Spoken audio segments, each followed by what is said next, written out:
Hi, ako nga pala si John Edward Sanson, ang owner ng Johnny's Batchoy and Food Corner.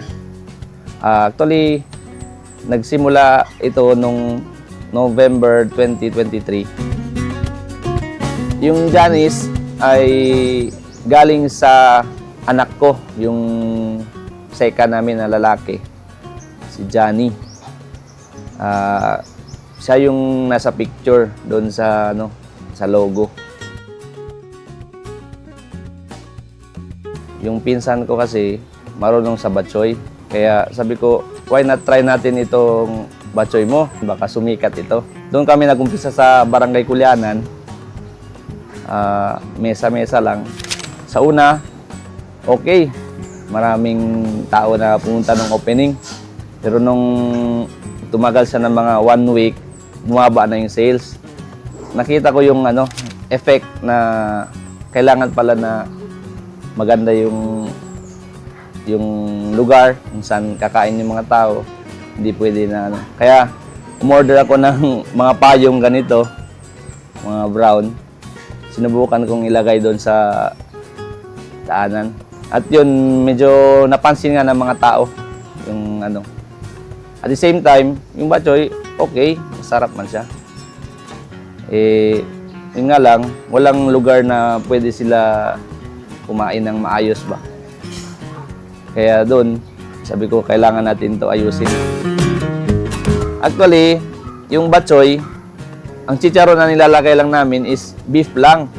Nagkataon, may chicharon kami, yung Johnny's pork chicharon nga. Sinubukan namin i-mix sa batchoy. Sabi ko, parang masarap man ito, may chicharon na pork.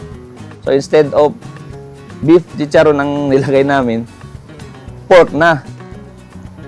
So doon sinubukan ko, sabi ko, masarap ito Why not i-introduce natin ito?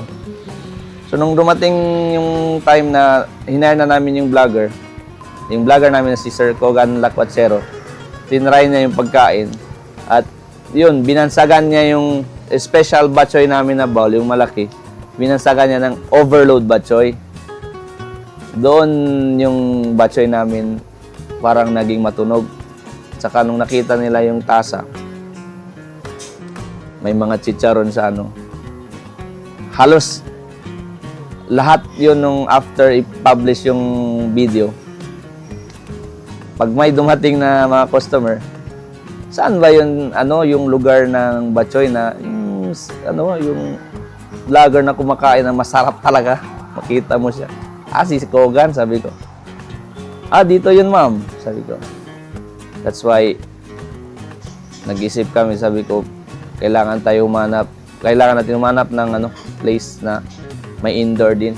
Kaya pagka during rainy seasons, pwede natin sila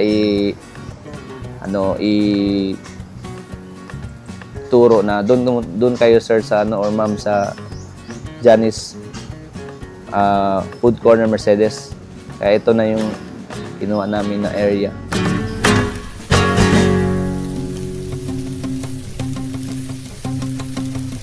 After nun, kami ng iba't ibang pagkain like mga barbecue kasi yung mother-in-law ko, masarap yung sauce niya. Kaya sabi ko sa misis ko, try natin ito sa public. I-introduce din. Yun, nagsimula kami sa barbecue steak. Tapos pork liempo. And then sinabayan namin ng mga chicken din. Pecho at saka yung leg. Pagkatapos ng mga barbecue, nagustuhan din ng mga customer. Naisip ko rin magdagdag pa ng ibang pagkain pero hindi masyado marami. Yung common lang na masarap para sa akin. Kaya nag-search ako sa YouTube, pa kaya mga magandang pagkain na pwede i-introduce. Doon nagsimula ako mag-additional ng chicharon bulaklak, yung lechon kawali, pork spare ribs, para yung mga tao naman hindi sila mauumay sa isang klase lang na product.